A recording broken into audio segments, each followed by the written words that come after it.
Hey, how's it going everybody? My name is Brian, also known as Brian. Welcome back to some more Devil May Cry 2 Volume 2 novel discussion summaries. What's up? We're here with the last phrase 4. This is a series where I summarize the events that happened in the novel. And this is Road to Devil May Cry 5, where I play, talk about, do anything that deals with Devil May Cry leading up to Devil May Cry 5. So, last phrase of the novel. You excited? Me too. Let's talk about it. So, without further ado, let's rock.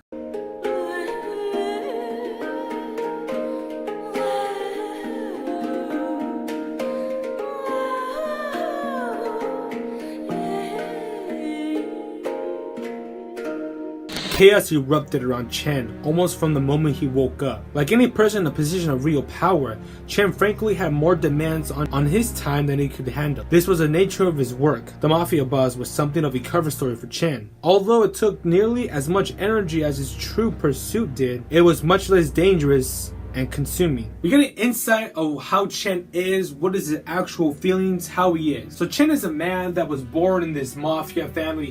This is how he was raised. This is how he handles with people, etc. And over time, he got bored of this mafia boss, of his normal duties. So him finding out about the demon world kind of changed his perspective on everything. Demon stuff that came from the underworld intrigued him a whole lot more than the normal stuff. He can use that to acquire these stuff, talking to people, getting information from certain items, demons. This is the type of person Chen is. He has laboratories where they had experiments of creatures in tubes, people working as slaves or maybe not as slaves. And he walks around these laboratories near these cases and he comes upon Dukas. As last time he was a statue and he still is a statue. One of the people working with him informed him that Dukas was about to disappear and the beast head will return back to its former glory, to its former state. So until 3 days, Dukas will be dead, he'll be disappeared, and all that's going to be left is the beast heads. Goodbye, Mr. Dukas, for allowing us to properly utilize you, for carrying the beast heads inside of you, for investigating its mystical application. I am proud to call you family. And then Dante wakes up in a dark room. When he wakes up, he opens the door nearest to him in the room, goes outside and sees that there's a bunch of laboratory, lots of tubes around them. And he thought where Beryl had went, but he knew that she was a devil hunter, so he hoped that she could take care of herself. And in another scene, we see Beryl wake up moments before Dante ever woke up. So she has already walked around the laboratory, looked at these tubes, these creatures. Moments later, Dante spooks her and they meet up. And since there was a lot of tubes around them in the laboratory, they saw lots of ghost knights being developed. And they both assumed that this is how Chen gets his ghost knights. How he possesses these dead bodies for them to work with him or work for him. A moment later, an unnatural tremor knocked Dante and Beryl off their feet. Then the whole building is shaking, the laboratory is shaking, the entire area around them is shaking. Dante and Beryl keep falling off their feet with their legs flying in the air. Chen notices this commotion and seeks to find out what's the cause of this. He wonders if this is the cause of the beast heads. He's wondering if it's almost time. While Beryl and Dante are falling off their feet, Beryl's scar is starting to hurt even more, knowing that she is near the beast heads. Beryl shook her scar. She couldn't afford to lose another chance at the beast heads. The staff ran around like confused chickens, hiding under desks, rushing for the exit. Then we see Chen running. He could feel it, pure energy bursting forth from the demon world. The eruption gave him glimpses of shared memories, grudges, mainly. Chen didn't have the ability to manipulate magic or to even perceive it clearly. He lacked the direct links enjoyed by Beryl and even Dante, but he could read more manuscripts than anyone alive and was able to intuit senses that was happening. Is this your resurrection? The return of the beast heads to its original form? He goes to where Dukas is and then he does not see Dukas anymore. Dukas is gone. And in the tube now we see the beast heads, the statue of the beast heads once again. Chen puts his hand on the bulletproof glass and the glass shatters and he finally obtains the beast heads. All this time with Dukas, he was experimenting, seeing how the beast heads works, what it does to the person, how to use it. So Chen has waited through this opportunity for a long time. He finally gets the beast heads in his hand and he wants to see the future, which he does. And like always, the future is not looking too bright. Chen had no concept of time or space. He stood alone as two shadows converged on him. One carried a huge rifle while another wielded 2 massive pistols in a remarkable red jacket. Dante and Beryl, they're alive. Chen snapped back to reality when he heard 2 sets of approaching footsteps. Yeah! Another time skip! My god, one of these crazy time skips. Chen finally comes face to face with Dante and Beryl. Beryl finally broke the silence. Her scar was ablaze. You revived the beast heads, didn't you? She stroked the wound. You didn't just revive it. What happened to Dukas? Ian, of course. Speaking of which, I understand a similar fate befell your father. You have to do better than that to rile me, Beryl hissed. A pair of clicks cut Beryl off. Dante pointed ebony and ivory directly at Chen's chest. That thing won't do what you want it to do. It was brought into this world by demons. Ah, yes! Demons have so many uses, don't you think? All of a sudden, Shadow Knight just appeared around the room surrounding Dante and Beryl. Ghost Knights. I thought I killed them all. The rest are in your little test tubes. I got enough to keep you busy for a few years. Can we stop talking now? Beryl snapped. She swung her rifle into position and squeezed the trigger. A number of Ghost Knights defended Chen, blocking the bullet. The others spread out to the lab and returned fire. Beryl simply smiled. The secret is already out, boys. She aimed at the nearest knight's forehead blade and fired. He dropped lifelessly to the floor. My word, is that intriguing. I used to boast so much about my Ghost Knights. How did you do that, young lady? She spun a series of shiny blue bullets from her pocket. These have been specialized for to observe and destroy magic. I had some made for me in the demon world. It looks like your toys don't like them very much. Wait, what? You had those? Thanks for telling me. Beryl aimed the rifle at Chen and fired away. All of a sudden, Chen was gone, nowhere to be found. Under the ground where Chen was a hole, an escape route he used. Dante and Beryl go down the hatchet and are finally gonna finish this mission. Dante and Beryl jumped into the escape route without thinking things through. The tunnel was connected to a warren of passageways, and Chen could have headed down any of them.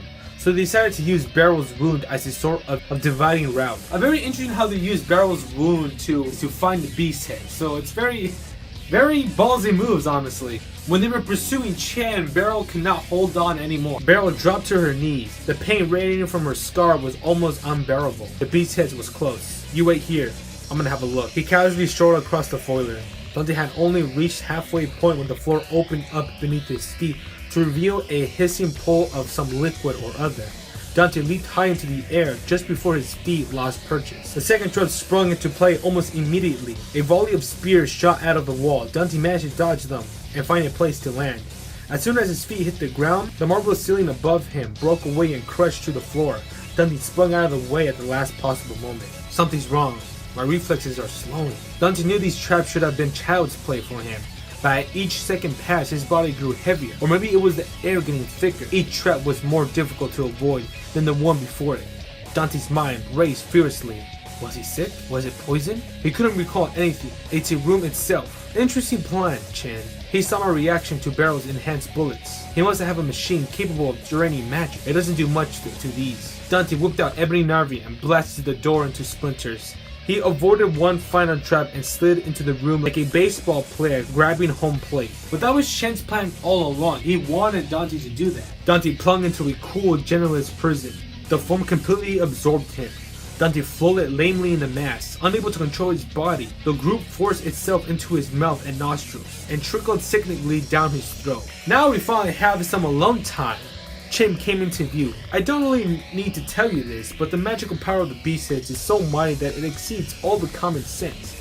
I imagine your lady friend is so afflicted by her scar that she is unable to get any closer on her own. Since he's been searching for this beast heads for a long time, he always wondered one thing. The beast heads always sucks the souls out of the human that holds it, that keeps using its power. So he wondered what will happen if a demon got a hold of it, if a demon used the beast heads. So for one last experiment, Dante was in the jail, unable to move, so Chen put the beast heads inside the jail towards Dante. Each of the statue's 3 heads came to life and bit deep into his body. Dante saw visions of a very young king of the underworld, his body raging with pulsing magical energy. He saw flashes of Mundus commanding an infinite army of demon troops to overwhelm the human world without challenge. It was a metal snapshot of a war 2,000 years ago, one that Dante had heard through stories and legend. He didn't understand why the beast had shared this memory. Did it belong to someone who was there all those centuries ago? And all of a sudden, Dante had regained his strength he had lost. Heat welled up inside him, but the jail acted as a counterbalance against it. Dante's body was fueled by the dark power of the beast heads, interacting with his demonic nature. He recalled Beryl's story about the temple. She had fired at the demon, holding the beast heads to no effect. This is glory of the beast heads! Dante realized what was happening. His powers restored in full. The beast heads retracted his fangs and turned back into a stone. I don't think you understand, Chen. Dante watches Chen's jaw drop as he unsheathed his rebellion while inside the jelly. He used his sword to crave a path through the blob. So now Dante was fired up. He got powered up. He got the strength he had lost. So he found out that the beast head sucks the souls out of the humans, but regains power, restores strength into the demon to use it. So now Dante was ready to kill Chen here and there. But Chen was so confident that he was not gonna die, because he put the beast heads in his mouth and devoured it. Ever since I was a young boy, I pushed myself beyond my limits. My body has endured imaginable trials. I am now 70% demon. Do you think I will let my research go to waste? Now you have proven to me how to harness the power of the beast heads. It doesn't hurt with the demon blood. Young Mr. Duke has demonstrated that he who devours the beast heads inherits its power. I want to run some more experiments, of course. But I suppose we'll have to do with testing effects of my hypothesis right here. Beryl watched everything through the shattered door. Rage burned in her eyes, but that inflamed scar kept her at bay. The pain of moving forward, even a millimeter, saved her so badly, and it broke her concentration. Not again. Beryl had sat innocently while Dante took on the king of the underworld in the demon realm. She had been unable to move in the void, crippled by the pain of her scar. But here she was replaying the same scene with Chen. Beryl was determined not to leave Dante alone to fight the beast heads. I am a devil hunter. Her heart pounded with life. Beryl squealed with pain as she extended her right arm. So now Dante and Chen are fighting one-on-one. Dante can sense that the Chen got a power up. He is more powerful now. He is not the same as he was before. The same feeling he had when he fought Dukas. I want to know. I want to know it all. The reason for everything. I want infinite knowledge from the moment of the creation to the final death rattle of the universe. I want to explore the limit of knowledge. I want to go to the end. Strange energy danced around the room, colliding in on itself in the magical storm. Dante and Chen stood calmly in the eye. Chen vanished. Dante looked around. Suddenly he sensed an attack from behind. He threw himself to one side just as a massive sword cut through the place where he's been standing. Not bad. I suppose I should respond to your level. Infinite knowledge includes the use of a blade, of course. Chen sprung at Dante with frightening speed. Do you really not recognize your father's skills? Dante's veins turned to ice. Think of it as a showdown between father and son, Chen continued. It's a reunion that wouldn't have been possible even if you wished for it. And now, Dante, will you taste the sword of the hero who saved mankind? The sword Chen had was none other than Sparta. The sword Sparta used to wield. A sword he named after himself. Dante didn't know if this was an exact copy or just a fake. Time to show you the terror of a real demon sword. The clashing auras raced through the room. Each warrior's magical energy crashed and thundered, demolishing walls and throwing furniture into the air. An entire building quaked, aimed with fury, exhibiting a quality emanated objects were not supposed to possess: absolute fear. By now, even Chen's most loyal employees had decided the time was right for running. Nobody knew what was happening, but every last man and woman understood it was time to flee. Beryl was still crawling to the room where Dante and Chen were fighting in. Beryl was determined to put an end to these events herself. She had come this far and was determined to see it through. She used her beloved rifle as a crouch and halted herself to her feet. It was a battle of demons, but Beryl knew she had to show them both the power of a human. After it seemed like an eternity, she finally made it to the threshold, a little late. But I'm here now. She flung herself into the room, pushing past the beast head's energy.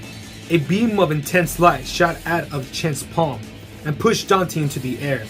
The silver-haired warrior responded with a blast from ivory, but Chen easily evaded it. So throughout this fight, Chen was fast. Chen was moving fast. He sacrificed his left arm to break Chen's leg. Since he was still in that moment while breaking Dante's left arm, Dante went for his leg and broke it as well. Now Chen couldn't move at all, at least not too fast. But moments later, his leg healed pretty quickly. This game grows tiring. Let us end it now. Chen dissolved into a blur, launching into a sprint faster than the human eye can follow. I wanted to make you into a fine specimen for my experimentations, but you seem a little too weak to survive my test for long, just like poor Dukas. Poor Dante. Pitiful Dante. You don't even reach the bottom of your father's feet. Your fate is here and now. Dante, the name of a weakling. A blurred vision of Chen's grabbing his sword and waving it high in the air. This is goodbye, Dante. I have enough of your crap, Chen. Dante hurled rebellion to the center of Chen's forehead. Chen blurred in response, splitting blood from his mouth. Dante tuggled on the hilt of his sword and split Chen's head into two. At the same time, Chen's sword plunged into Dante's right arm. Chen didn't seem interested in dying.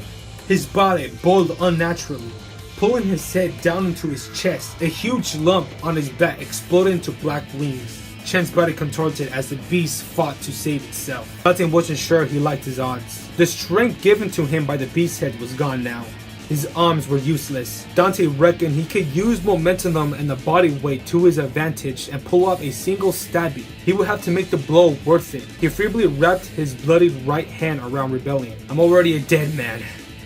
Might as well try to take him with me. Chen's body had almost entirely transformed into the beast's heads. The creature lashed out blindly at Dante, but it didn't present an opening.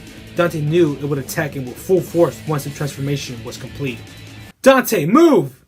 Barrel. Dante ran towards the beast's head as fast as he could, holding Rebellion weakly in front of him. A single bullet whizzed through the air above his head. The demon roared as the enchanted bullet punched through his chest. The impact created a large hole and began to swallow magical energy in the power vortex. A moment later, Dante arrived in front of the beast's heads and drove Rebellion into the hole. The impact destroyed the statue in a building crackle of energy. Chen's body crumbled into ash. And jackpot.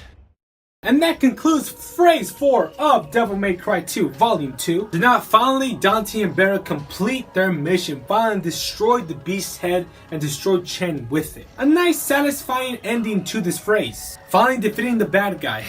Honestly, not gonna lie, a better ending to this story instead of Devil May Cry 2's story. Yeah, so next time guys will be the epilogue / review. My final thoughts on the book will be on the next episode, the epilogue. So you guys, I'll see you guys there. My name is Brian, also that's Bray. I'll see you guys next time. Later.